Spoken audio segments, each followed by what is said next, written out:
Yes, screen share हो रही है बेटा जी आपकी? Yes, sir. Okay okay. One of the top most important questions on company law, एक कंपनी बनती कैसे है, फॉर्मेशन कैसे होती है, हाउ कंपनी इज इनकॉर्पोरेटेड। तो उस पर ये क्वेश्चन है और बहुत ज्यादा एग्जामिनेशन में आता है। और इसके अंदर बेसिकली दो क्वेश्चंस हैं। और कई बार अलग अलग क्वेश्चन आता है, कई बार पूरा क्वेश्चन भी पेपर में आ जाता है। और जब 32 पेज की आंसर बुक होती है तो फुल क्वेश्चन भी पेपर में आ जाता है। वैसे भी आपको क्वेश्चन जो हैं उनको एडजस्ट करना पड़ेगा according to your answer book. अगर आंसर बुक ही 20 पेज की है तो उस हिसाब से आपको एडजस्टमेंट तो करनी ही पड़ेगी। और ये बात मैं आपको पहले ही बता चुका हूं कि कंपनी लॉ का पेपर जो होता है अक्सर आंसर बुक जो है कम पड़ जाती है, 32 पेज की भी कम पड़ जाती थी। तो it happens in the examination, company law में ये प्रॉब्लम है। तो आप उसके हिसाब से आपको थोड़ा सा एडजस्ट तो करना ही पड़ेगा। So one of the important questions कि कंपनी बनती कैसे है, कंपनी को अगर आपने कंपनी बनानी है तो प्रोसीजर क्या है। सो एक्सप्लेन द स्टेप्स और स्टेजेस इन फॉर्मेशन और incorporation of A company under the Indian Companies Act 2013. So, formation or incorporation of a company passes through following four stages in its incorporation. चार stages हैं: promotion stage, incorporation stage, raising of capital stage and commencement of business stage. सबसे पहली है promotion stage। अब promotion stage का मतलब है कि जब कोई ये सोचता है कि चलो यार एक कंपनी बनाएं। कंपनी तभी बनेगी जब किसी के दिमाग में एक आइडिया आएगा कि let us start a company, तो इसको हम प्रमोशन स्टेज कहते हैं। So the stage of conceiving an idea and its working is termed as promotion of a company. There are certain important decisions which are taken before the formation of the company. यानी कि अगर मेरे मेरे मन में ये आता है कि मैं चलो यार एक कंपनी बनाए, तो मुझे कुछ फैसले करने होंगे, जैसे to start a new business all together,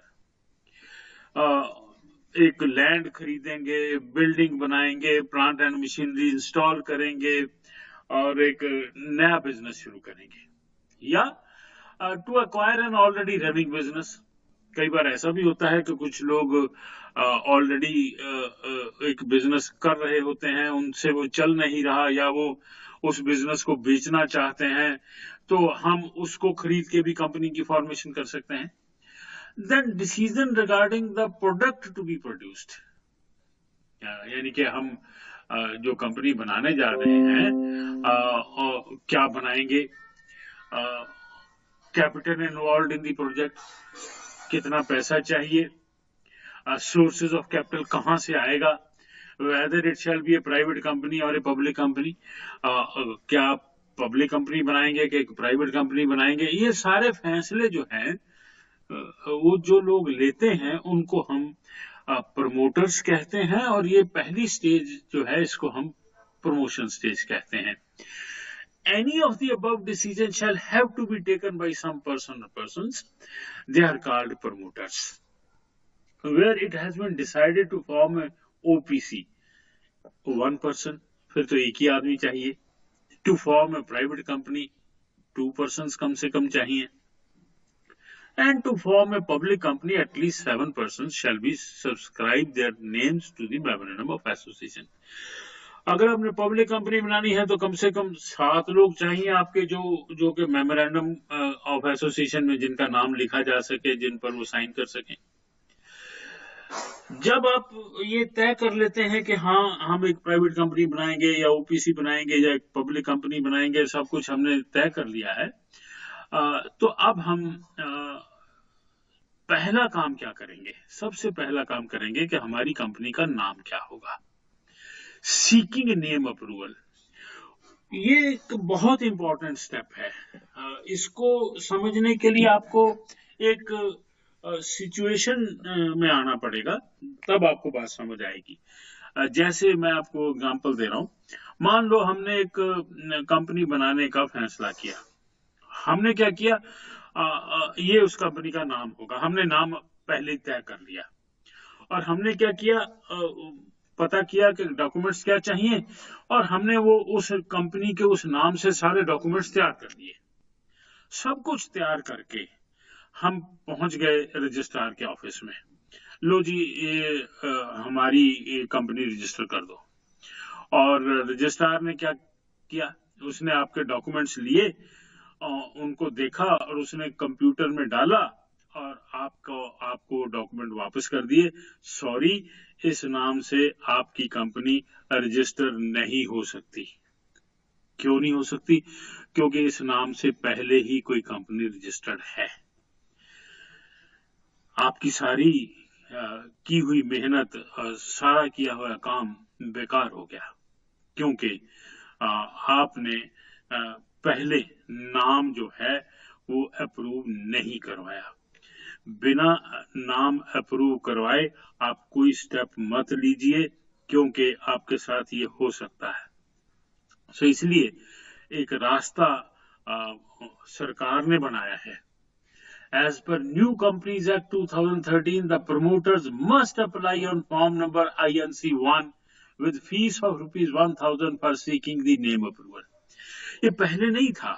ये जब लोगों के साथ ऐसा हुआ, जैसा कि मैंने आपको बताया, ऐसा एक्सपीरियंस जब लोगों को हुआ, तो ये रास्ता सरकार ने बनाया कि आपको क्या करना होगा। 1,000 रुपया फीस जमा करवाइए, INC1 फॉर्म जमा करवाइए, जिसमें आप अपना जो नाम है उसकी अप्रूवल लीजिए। It is desirable to ascertain from the registrar, यानी कि रजिस्ट्रार के पास जाइए, उससे कहिए कि जी अगर हम इस नाम से कंपनी बना के लाएं तो क्या आप हमारी कंपनी रजिस्टर कर दोगे? Registrar of the state in which the registered office of the company shall be situated of the companies, that whether the proposed name of the company shall be approved if registration is sought for a new company with such name. और जब आप नाम लेके जाओगे, एक नाम नहीं लेके जाओगे, आप 4 नाम लेके जाओगे in order of preference. It is also desirable to take 4 names in order of preference to be selected by the registrar. registrar क्या करेगा? पहला नाम डालेगा, इस नाम से तो ऑलरेडी कंपनी है। फिर दूसरा डालेगा, इस नाम से भी ऑलरेडी कंपनी है। फिर तीसरा डालेगा, हाँ इस नाम से कोई कंपनी नहीं है। तो आप क्या करेंगे? आप रजिस्ट्रार को रिक्वेस्ट करेंगे कि हमारे लिए ये नाम रिजर्व रख लीजिए। ध्यान से सुन लो जो मैं कह रहा हूं, रिजर्व रख लीजिए, क्योंकि अभी आपने डॉक्यूमेंट्स तैयार नहीं किए हैं। कंपनी की रजिस्ट्रेशन के डॉक्यूमेंट्स आप तब तैयार करोगे जब आपका नाम अप्रूव हो जाएगा। तो रजिस्ट्रार क्या करेगा, एक डायरी में आपका नाम रिजर्व रख लेगा, और कोई कंपनी रजिस्टर करवाने आएगा उसी नाम से तो उसको वो नाम नहीं देगा, क्योंकि आपने ऑलरेडी वो नाम रिजर्व रखवा लिया है। फिर जब आप उस नाम से अपने डॉक्यूमेंट्स तैयार करके लेके जाओगे, आपकी कंपनी रजिस्टर हो जाएगी। So if he says yes, because no other company is registered with that name, application for registration of on form number INC7 shall be made, and in case of OPC, application shall be made on form number INC2, along with the necessary fees should be presented to the registrar of the state in which the registered office of the company shall be situated. आप कहाँ apply करेंगे? आप उस state के registrar के पास जाएंगे जिस state में आपका कंपनी का रजिस्टर्ड ऑफिस होगा। जिस स्टेट में आप कंपनी का रजिस्टर्ड ऑफिस एस्टैब्लिश करना चाहते हैं। अगर मैं कोई कंपनी जयपुर में बनाना चाहता हूं तो मुझे राजस्थान के रजिस्ट्रार के पास जाना पड़ेगा। अगर मैं कोई कंपनी अमृतसर में बनाना चाहता हूं, लुधियाना में बनाना चाहता हूं, तो मैं पंजाब का जो रजिस्ट्रार जलंधर में बैठा है उसके पास जाना पड़ेगा। Right. Then documents to be filed with the registrar. जब आपका नाम अप्रूव हो गया, यानी कि रजिस्ट्रार ने ओके कर दिया कि इस नाम से आप डॉक्यूमेंट्स तैयार करके ले आइए, आपकी कंपनी रजिस्टर हो जाएगी। तो फिर वो डॉक्यूमेंट कौन से हैं जो आप तैयार करके लेके जाएंगे? Original letter approving the name of the company. वो जो रजिस्ट्रार है वो आपको एक लेटर देगा कि इस नाम से कंपनी के डॉक्यूमेंट्स तैयार करके लाइए, क्योंकि वो नाम उसने आपके लिए रिजर्व रख लिया है। वो ओरिजिनल लेटर आप साथ लेके जाएंगे कि आपने ये नाम अप्रूव किया हुआ है। Then the memorandum of association, articles of association, if any, duly signed and verified with witnesses. Company का मेमोरेंडम ऑफ एसोसिएशन तैयार करेंगे, कंपनी का आर्टिकल्स ऑफ एसोसिएशन तैयार करेंगे। इफ एनी इसलिए लिखा है आर्टिकल्स के साथ कि एक रेडीमेड आर्टिकल्स भी होता है, वो सरकार ने बना रखा है, आप उसको भी अडॉप्ट कर सकते हैं, आप अपना भी बना सकते हैं। हम ऑलरेडी पढ़ चुके हैं कि प्राइवेट कंपनी को अपना बनाना ही पड़ेगा, क्योंकि उसमें 3 रेस्ट्रिक्शंस लगाई जानी है। सो अगर आप पब्लिक कंपनी है तो आप रेडीमेड आर्टिकल्स ऑफ एसोसिएशन जो सरकार ने बना रखा है, एक सैंपल है जो हर कंपनी पर लागू किया जा सकता है, आप उसको भी अडॉप्ट कर सकते हैं। लेकिन मेमोरेंडम ऑफ एसोसिएशन हर कंपनी को अपना ही बनाना होगा। Then complete details of subscribers with their proof of identity. Subscribers कौन है? जिन्होंने मेमोरेंडम साइन किया है। In case of private companies, there should be minimum 2 subscribers. In case of public companies, there should be at least 7 subscribers. So, unke complete details. Then complete details of directors with their proof of identity. Private company के case में 2 directors, public company के case में 3 directors, उनकी पूरी details. A notice of address of registered office of the company on form number INC 22. Company का registered office address क्या होगा, उसके लिए फॉर्म INC 22 भर के देंगे आप। List of directors on form number INC 8 along with the affidavit from each subscribers and director of the company. तो कंपनी के डायरेक्टर, फर्स्ट डायरेक्टर्स कौन होंगे? प्राइवेट कंपनी के केस में 2, पब्लिक कंपनी के केस में 3, तो INC 8 फॉर्म में भर के आप देंगे। Then all particulars of interest of first directors in the form other firms और body corporates on form number DIR 2। जिनको आपने अपनी कंपनी में डायरेक्टर्स बनाया है, क्या वो किसी और कंपनी में भी डायरेक्टर्स हैं? आपको पता होना चाहिए कि एक आदमी एट ए टाइम 20 कंपनियों का डायरेक्टर हो सकता है। तो बहुत से लोग हैं जो मल्टीपल कंपनियों के डायरेक्टर्स होते हैं, तो आपको ये भी बताना होगा कि ये डायरेक्टर जो है आपकी कंपनी का किसी और कंपनी में डायरेक्टर भी है। Then all particulars of interest of first director in the form, other firms or body corporates on form number DIR 2. Then number 8 is a written consent from each director to act as director of the company on form number DIR 12. Her director अपनी return consent देगा कि मैं इस company का director बनने के लिए तैयार हूं, रिटर्न कंसेंट देगा अपनी। Then a declaration in all the requirements of the Companies Act have been complied with shall also be submitted, which shall be signed by any of the following persons. एक declaration हर form के नीचे होती है, जब आप कहीं admission लेते हैं उसके नीचे भी डेक्लेरेशन होती है और वहां आपके दस्तखत होते हैं। इसी तरह से कंपनी के रजिस्ट्रेशन फॉर्म के नीचे एक डेक्लेरेशन होगी कि हमने सारी फॉर्मेलिटीज पूरी कर ली हैं, हमने कहीं झूठ नहीं बोला है, जो कहा है वो सच कहा है, राइट। तो उस पर किसके दस्तखत होने चाहिए, कौन साइन कर सकता है? इनमें से कोई भी, an advocate of Supreme Court और हाई कोर्ट, सुप्रीम कोर्ट या हाई कोर्ट का एडवोकेट साइन कर सकता है। अटॉर्नी और a pleader entitled to bear before High Court. Attorney होता है जो सरकारी वकील होता है सरकार की तरफ से, हाई कोर्ट में अपील हो रहा है, जिसको एडवोकेट जनरल कहते हैं, राइट। डिप्टी एडवोकेट जनरल भी हो सकता है, तो वो साइन कर सकता है। या सेक्रेटरी और a chartered accountant in whole time practice in India who is engaged in the formation of the company. कोई कंपनी सेक्रेटरी या कोई चार्टर्ड अकाउंटेंट जिसको आपने हायर किया था कंपनी की फॉर्मेशन के लिए, जिसकी सहायता से आपने कंपनी की फॉर्मेशन की है, जिसने आपकी कंपनी बनवाई है, आप वो कंपनी सेक्रेटरी है या चार्टर्ड अकाउंटेंट है वो भी साइन कर सकता है, या a person named in the article as director, manager और secretary of the company. Company का कोई डायरेक्टर, कंपनी का कोई मैनेजर या सेक्रेटरी भी उस पर साइन कर सकता है। वो है क्या डिक्लेरेशन? डिक्लेरेशन क्या है कि all the requirements of the companies act have been complied with, हमने कंपनी लॉ की सारी शर्तें पूरी कर दी हैं। Where the registrar of the company is satisfied that all the requirements have been complied with, he will register the company and enter the name of the company in the register of companies.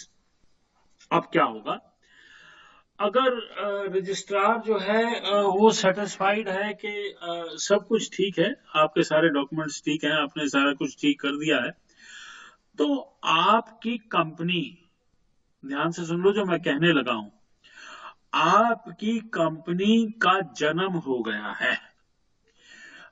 He will register the company and enter the name of company in the register of companies. और आपकी company का नाम वो register of companies में लिख देगा। इस बात को मुझे समझाने के लिए आपको एक एग्जांपल देनी होगी कि company is a person in the eyes of law, बिल्कुल उसी तरह से जैसे हम लोग हैं, सेपरेट लीगल आइडेंटिटी है।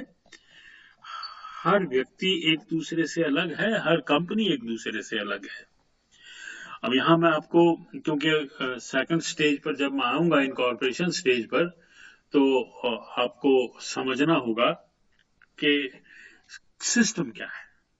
देखो ध्यान से सुनो, जब किसी बच्चे का जन्म होता है, जैसे हमारा जन्म हुआ है, आप भी बच्चे हैं, आपका भी जन्म हुआ है, तो क्या होता है कि जहां जन्म हुआ होता है, किसी का जन्म पीजीआई में हुआ होगा, किसी का जन्म किसी 16 सेक्टर के हॉस्पिटल में हुआ होगा, किसी का जन्म किसी नर्सिंग होम में हुआ होगा, तो क्या होता है कि वो पीजीआई या वो सेक्टर 16 का हॉस्पिटल या वो नर्सिंग होम अपने पास एक रजिस्टर रखता है कि आज इस तारीख को इतने बजे इस लेडी के, जिसके हस्बैंड का नाम ये है, एक लड़का या लड़की पैदा हुआ है।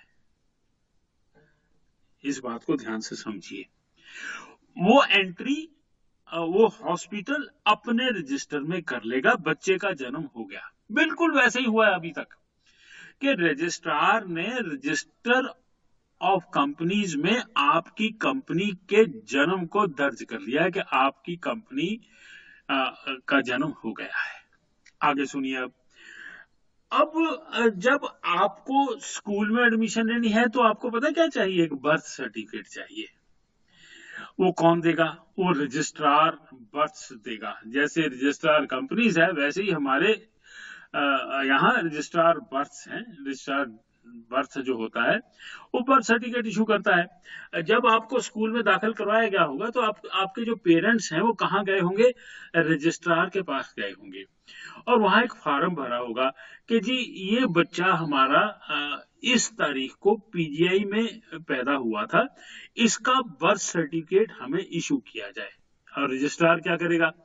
रजिस्ट्रार पीजीआई को भेजेगा कि जी वेरीफाई करो कि इस दिन इस समय पर इस लेडी के, जिसके हस्बैंड का नाम ये था, ये लड़का या लड़की पैदा हुआ था कि नहीं हुआ था। फिर वो पीजीआई उसको वेरीफाई करके भेजेगा कि हाँ जी इस तारीख को ये बच्चा यहाँ पैदा हुआ था।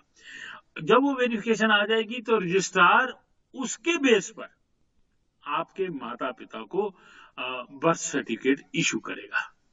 बिल्कुल सेम प्रोसेस कंपनी के केस में है। ध्यान से सुन लीजिए, कंपनी का जन्म हो चुका है, कंपनी का नाम रजिस्टर ऑफ कंपनीज में दर्ज हो चुका है, लेकिन जिन्होंने कंपनी बनाई है उनके पास बर्थ सर्टिफिकेट अभी नहीं मिला है। जब वो सर्टिफिकेट मांगेंगे, कंपनी का बर्थ सर्टिफिकेट मांगेंगे, उसको हम सर्टिफिकेट ऑफ इनकॉर्पोरेशन कहते हैं। नाउ दूसरी स्टेज है इनकॉर्पोरेशन स्टेज।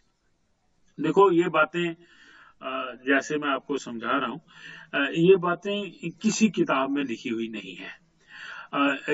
कोई किताब नहीं समझाएगी आपको कि ये क्या सिस्टम है। हाँ हाँ, ये ठीक है कि जो लीगल फॉर्मेलिटीज हैं वो लिखी हुई मिलेंगी आपको, लेकिन ऐसे आपको किताबों में लिखा हुआ कुछ नहीं मिलेगा।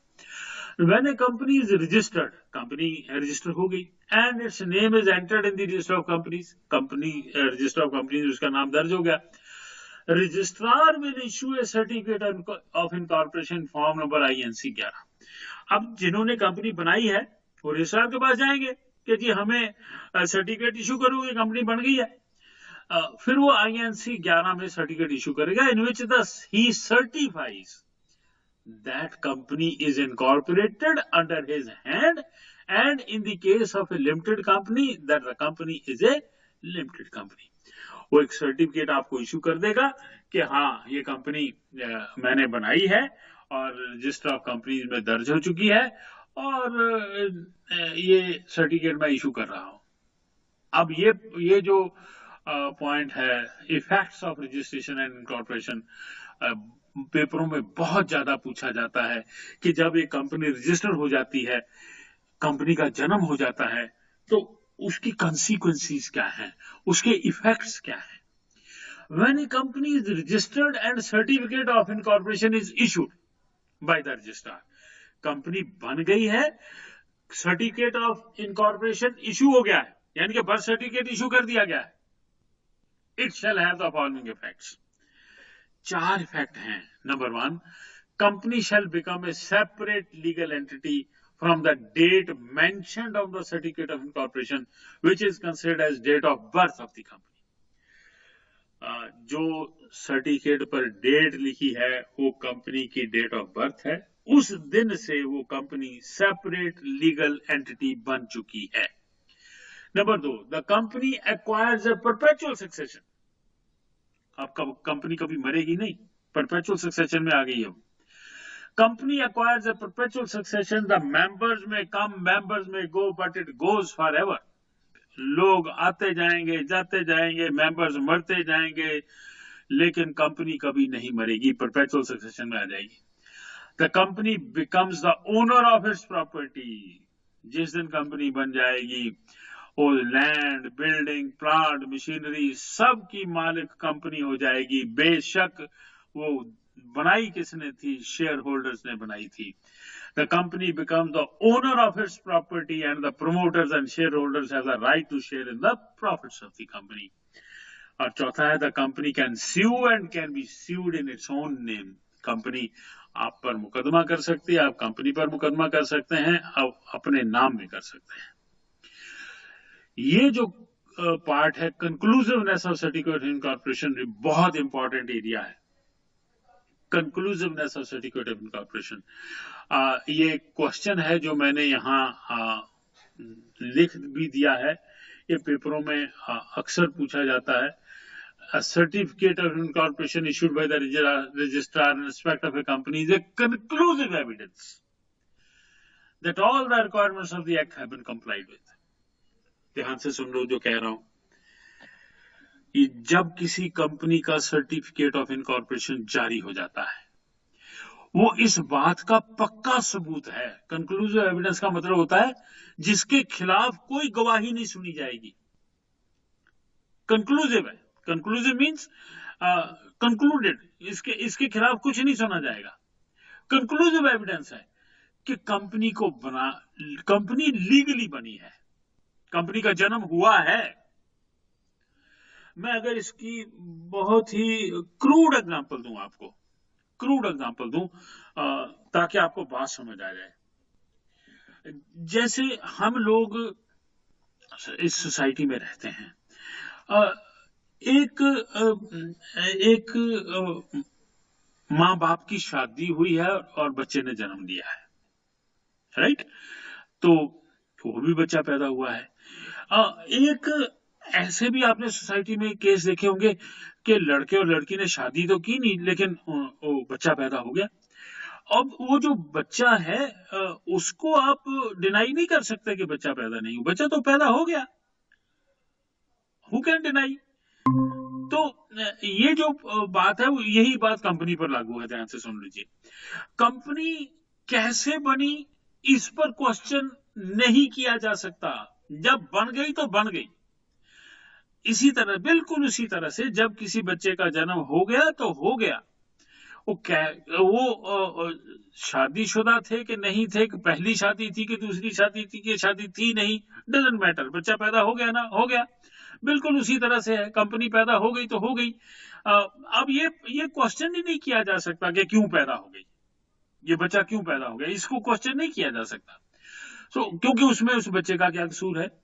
कहता है certificate of incorporation issued by the registrar and inspector of company is a conclusive evidence. Conclusive evidence का मतलब होता है जिसके खिलाफ कुछ ही नहीं सुना जाएगा। That all the requirements of the act have been complied with. सब कुछ ठीक है।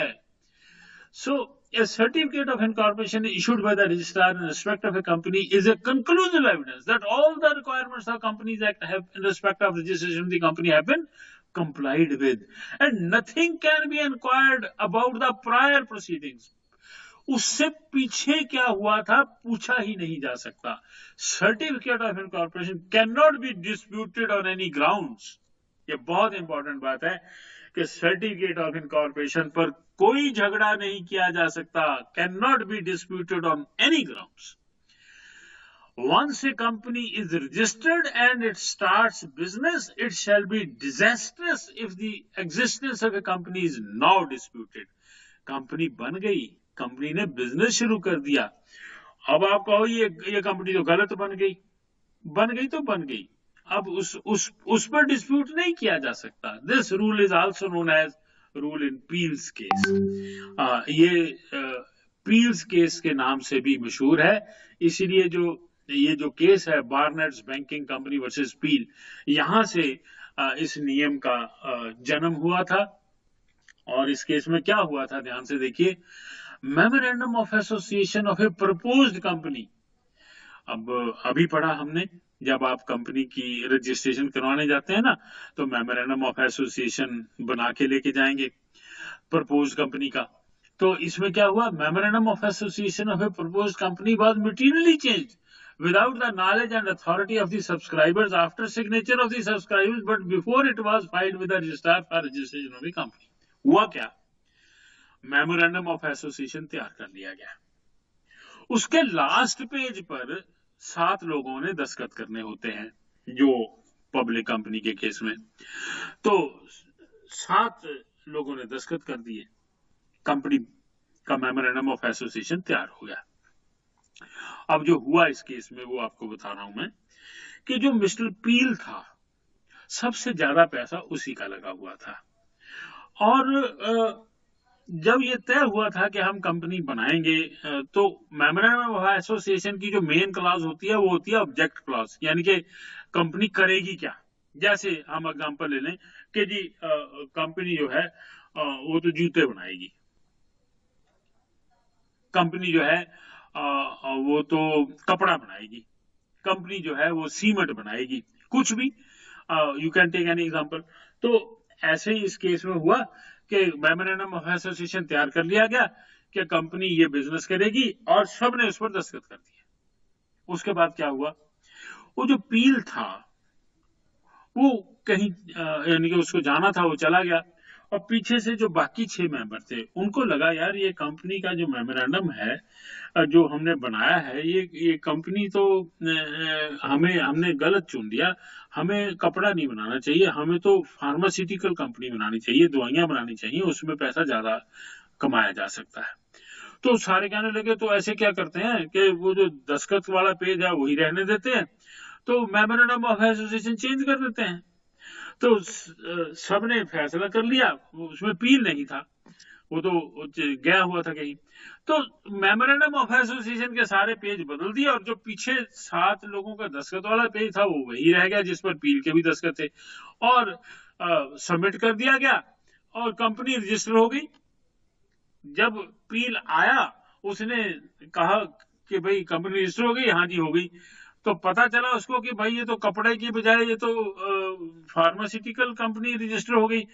तो वो कहता है ये क्या किया तुम लोगों ने? वो कहते जी हमने सबने ये फैसला किया, आप यहाँ थे नहीं इसलिए ये कंपनी रजिस्टर हो गई। अब पील ने पता क्या किया? पील ने अदालत में मुकदमा कर दिया कि इस कंपनी को कैंसिल किया जाए, मैंने इस कंपनी के मेमोरेंडम पर साइन नहीं किए थे। लेकिन जज ने कहा certificate of incorporation is issued, company का जन्म हो चुका है, मैं इस सर्टिफिकेट को कैंसिल नहीं करूंगा, ये कैंसिल किया ही नहीं जा सकता। So memorandum of association of a proposed company was materially changed without the knowledge and authority of the subscriber after signature of the subscribers, but before it was filed with the registrar for registration of a company. Company was duly registered and the registrar issued a certificate of incorporation. It was objected by one of the subscribers that memorandum of association was not signed by him and the provisions of the act have not been complied with. But Lord Keynes observed and held that once the certificate of incorporation is issued, nothing can be inquired into the regularity of the prior proceeding. इससे पहले क्या हुआ था उस पर हम नहीं जाएंगे। फिर एक दूसरा केस हुआ, बहुत इंटरेस्टिंग केस, ये पेपरों में कई बार आ चुका है, jubilee cotton mills versus Lewis का केस। ये बहुत ही इंटरेस्टिंग केस है। Application for registration of a company along with the necessary document was submitted on 6th of January. Year यहाँ नहीं लिखा हुआ, सिर्फ आपको बात समझाने के लिए कि 6 जनवरी को, ध्यान से सुन लो, 6 जनवरी को किसी कंपनी की रजिस्ट्रेशन के लिए डॉक्यूमेंट्स जमा करवा दिए गए और रजिस्ट्रार के पास जब जमा करवाए गए 6 तारीख को, तो वो कहता भाई ऐसे करना, कल संडे है, परसों 8 तारीख को आप अपना सर्टिफिकेट ले जाइए, परसों अपना सर्टिफिकेट ले जाइए, राइट। तो 6 तारीख को सबमिट कर दिए और उसने कहा कि 8 तारीख को अपना सर्टिफिकेट ले जाना। हुआ क्या? On 8th of January registrar issue certificate of incorporation. उसने 8 तारीख को गए वो लोग और सर्टिफिकेट ले आए और सर्टिफिकेट उसने दे दी। लेकिन उस सर्टिफिकेट पर जो डेट लिखी हुई थी वो 6 जनवरी लिखी हुई थी, क्योंकि हुआ ये कि रजिस्ट्रार ने 6 जनवरी को ही शाम को सर्टिफिकेट तैयार कर दिया, तैयार करके रख लिया कि 8 तारीख को ये लोग आएंगे, मैं उनको दे दूंगा। अब सर्टिफिकेट ऑफ इनकॉर्पोरेशन तो 6 तारीख को तैयार हो गया और उसने उस पर 6 तारीख डाल दी, और लेकिन दिया उसने 8 तारीख को। अब देखो क्या हुआ, कंपनी ने क्या किया, 6 तारीख को जब वो दे आए सारे सर्टिफिकेट, तो कंपनी ने, कंपनी के जो मेंबर्स थे उन्होंने आपस में अपने आप को 6 तारीख को ही शेयर इशू कर लिए कि कंपनी तो बन गई, अब चलो शेयर इशू कर लेते हैं, अपने आप को ही करने हैं। तो कंपनी ने अपने आप को शेयर, जो जिन्होंने बनाई थी अपने अपने शेयर ले लेते हैं हम, उन्होंने शेयर इशू कर दिए। Company had already issued some shares on 6th of January to Lewis, और उनमें ल्यूइस भी था, उसको भी दे दिए। That is before the receipt of the certificate of incorporation, क्योंकि सर्टिफिकेट 8 तारीख को लेने गए वो, लेकिन हुआ क्या, उनमें आपस में झगड़ा हो गया। जब वो झगड़ा हो गया तो जो ल्यूइस था वो कहने लगा कि झगड़े के बाद कहने लगा मेरे पैसे तो वापस कर दो भाई, मैंने नहीं रहना आपके साथ। वो कहते भी सर्टिफिकेट पैसे कैसे वापस करते हैं, तेरे को तो इशू शेयर हम इशू कर चुके हैं। ल्यूइस ने मुकदमा कर दिया। Lewis question the validity of the allotment of shares on the ground that shares were issued before receipt of the certificate of incorporation, के बिना इनकॉर्पोरेशन के इन्होंने ये शेयर जारी किए हैं, मेरे शेयर कैंसिल किए जाएं और मुझे पैसे वापस दिए जाएं। लेकिन अदालत में जब ये केस लगा तो क्या हुआ, and therefore the allotment of shares should be declared as void। लेकिन जज ने पता क्या किया, जज ने कहा हाँ भाई क्या प्रॉब्लम है, कहता जी इन्होंने 8 तारीख को सर्टिफिकेट ऑफ इनकॉर्पोरेशन मिला है, उससे पहले 6 तारीख को शेयर जारी कर दिए, वो तो वैलिड नहीं हो सकते, तो जो शेयर की अलॉटमेंट है उसको कैंसिल किया जाए उसको। जज कहता अच्छा मुझे ये दिखाओ, सर्टिफिकेट ऑफ इनकॉर्पोरेशन दिखाओ। जब सर्टिफिकेट ऑफ इनकॉर्पोरेशन दिखाया गया तो उस पर डेट 6 जनवरी लिखी हुई थी, बिल्कुल वैसे ही। फिर एग्जांपल दे रहा हूं, आप अपना बर्थ सर्टिफिकेट निकाल के देखिए, उस पर एक डेट लिखी हुई है, आपकी डेट ऑफ बर्थ। ध्यान से सुन लीजिए, जो डेट आपके डेट ऑफ बर्थ सर्टिफिकेट पर लिखी है वही आपकी डेट ऑफ बर्थ है, चाहे आप उस दिन पैदा हुए थे चाहे नहीं हुए थे। आपकी डेट ऑफ बर्थ वही है जो आपके डेट ऑफ बर्थ सर्टिफिकेट पर लिखी हुई है। तो जज ने कहा भाई इस पर तो डेट ऑफ बर्थ 6 जनवरी लिखी हुई है, इसका मतलब कंपनी का जन्म 6 जनवरी को हो चुका है। और ल्यूस कहने लगा जी मैं तो खुद 8 जनवरी को लेके आया हूं सर्टिफिकेट इनके साथ जाके। जज कहता मुझे नहीं पता, इस सर्टिफिकेट पर 6 तारीख लिखी हुई है, allotment is valid. So it was held that the certificate of incorporation is a conclusive evidence that the company had come into existence on 6th of January and therefore allotment was declared as valid. Allotment valid declare कर दी जज ने, क्योंकि 6 जनवरी को company का जन्म हो चुका था। एक और केस है मूसा गुलाम आरिफ वर्सेस इब्राहिम गुलाम आरिफ। ये सबसे इंटरेस्टिंग केस है। देखिए, a company was registered with a memorandum of association which was signed by 2 adult persons and by 1 guardian of the 5 others, making a separate signature for each minor who were actually minors at that time and they could not become the members of the company due to their inability to make a valid contract. आपको पता होना चाहिए एक minor जो है वो company का member नहीं हो सकता। आजकल शेयर्स की सेल परचेज करने के लिए ना आपको एक अकाउंट खोलना पड़ता है, डीमैट अकाउंट। वो तभी खुलता है अगर आप माइनर नहीं है, 18 साल के हैं तभी खुलता है, क्योंकि 18 साल से कम का व्यक्ति शेयर नहीं खरीद सकता। He can not become the member of the company. और पब्लिक कंपनी बनाने के लिए 7 लोगों का नाम चाहिए और 7 लोगों के दस्तखत चाहिए। अब हुआ क्या इस केस में, 2 मेजर थे बाकी 5 माइनर थे और माइनर के सामने दस्तखत भी एक आदमी नहीं कर दिए, नाम 7 लोगों का लिखा हुआ था। और हुआ क्या, रजिस्ट्रार ने सिर्फ ये देखा कि 7 नाम लिखे हुए हैं, 7 दस्तखत हुए हैं और उसने ध्यान नहीं दिया कि वो उनमें से 5 माइनर हैं। उसने सर्टिफिकेट ऑफ इनकॉर्पोरेशन जारी कर दिया। अब देखो इससे बड़ी कोई एग्जांपल नहीं हो सकती कि ये कंपनी रजिस्टर नहीं हो सकती थी, लेकिन हो गई, सर्टिफिकेट ऑफ इनकॉर्पोरेशन जारी हो गया।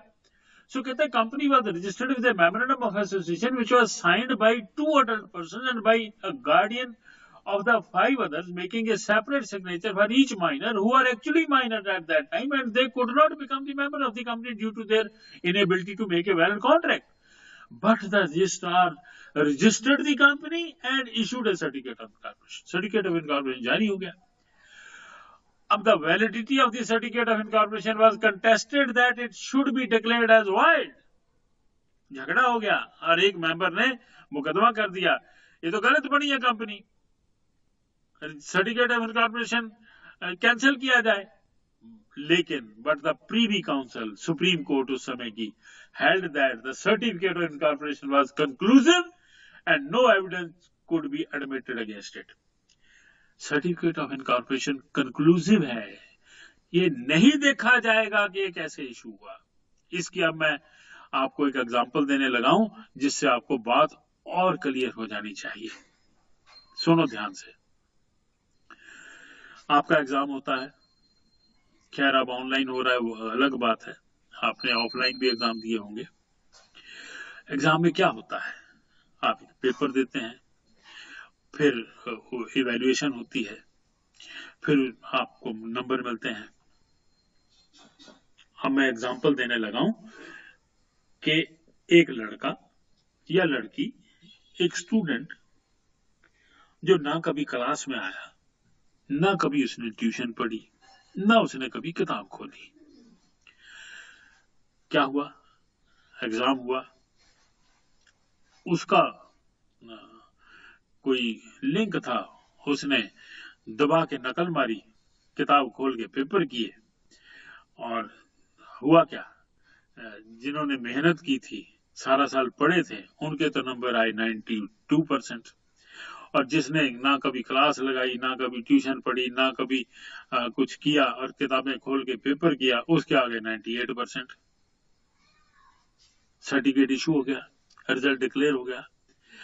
ध्यान से सुन लो, अब तुम जितना मर्जी शोर मचा लो, ये तो कभी क्लास में नहीं आया था, इसने तो कभी ट्यूशन ही नहीं पढ़ी थी, इसने तो कभी किताब ही नहीं खोली थी, इसके नंबर कैसे आ गए, अब जितना मर्जी जोर लगा लो, अब कुछ नहीं हो सकता। ये वही बात है। कंपनी का सर्टिफिकेट ऑफ इनकॉर्पोरेशन जारी हो गया, अब कुछ नहीं हो सकता, पीछे नहीं जाया जाएगा। अब ये नहीं देखा जाएगा कि इसने नकल मारी थी कि नहीं मारी थी, इसने पेपर कहाँ दिए थे, उसने ड्यूटी कौन दे रहा था, इसने कौन सी किताब खोली थी, कुछ नहीं देखा जाएगा, सब खत्म। राइट। तीसरी स्टेज है जिसको हम कहते हैं रेजिंग ऑफ कैपिटल स्टेज। हम पढ़ चुके हैं कि एक प्राइवेट कंपनी को कम से कम 1 लाख और पब्लिक कंपनी को कम से कम 5 लाख कैपिटल इकट्ठी करनी होगी। So private companies and one-person company, private company and one-person company is prohibited from inviting public for issue of its shares. So the members shall contribute a minimum of ₹1 lakh to be capital of the company from their own sources. लेकिन अगर public company है, a public company can raise its minimum capital of ₹5 lakh from the following: by issuing prospectus inviting public to subscribe for the shares of the company, by raising the capital from their private sources and file a statement to the registrar.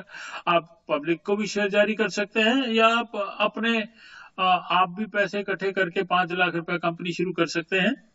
Then commencement of business stage, last stage है, अब आप business शुरू करने जा रहे हैं, इसको हम कहते हैं commencement of business stage. As per Section 11 of the New Companies Act 2013, every public company as well as private company cannot start its business unless it also obtains a certificate of commencement of business from the registrar. अब आपको क्या करना पड़ेगा, registrar से एक certificate लेना पड़ेगा कि मुझे बिजनेस शुरू करने की परमिशन दी जाए, जिसको हम कहते हैं commencement of business. Certificate of commencement of business shall be issued by the registrar under the following circumstances. Number 1, public. अच्छा, एक बात और बता दूं मैं आपको, क्योंकि ये सवाल आपको एग्जामिनेशन में भी पूछा जा सकता है कि 2013 से पहले प्राइवेट कंपनी को सर्टिफिकेट ऑफ इनकॉर्पोरेशन लेने की जरूरत नहीं हुआ करती थी, यानी कि इनकॉर्पोरेशन के तुरंत बाद एक प्राइवेट कंपनी अपना बिजनेस शुरू कर सकती थी, उसको certificate of commencement of business लेने की जरूरत नहीं थी। लेकिन 2013 में ये नया एक्ट पास हुआ, तो एक प्राइवेट कंपनी को भी सर्टिफिकेट ऑफ इनकॉर्पोरेशन लेना पड़ेगा, सर्टिफिकेट ऑफ इनकॉर्पोरेशन के बाद certificate of commencement of business लेना पड़ेगा, अब दोनों को लेना पड़ता है। सो public company or private company cannot be issued a certificate of commencement of business, and it cannot commence its business until Form INC 21 is submitted with the following declaration. क्या करना पड़ेगा आपको? A list of members of the company with their shareholding, कि इस company के कितने member हैं, उनके पास कितने शेयर हैं, आपको लिख के देना होगा। बैंक स्टेटमेंट देनी होगी, प्राइवेट कंपनी के केस में 1 लाख इकट्ठा हो चुका है, पब्लिक कंपनी के इसमें 5 लाख इकट्ठा हो चुका है। Copy of the bank statement showing that the paid up capital of the private company and one person company is 1 lakh and that of a public company is 5 lakh. Shares have been allotted as minimum subscription, share allot हो चुके हैं। Directors have paid application on allotment money, directors ने जो share लिए हैं उन्होंने भी application allotment money दे दी है।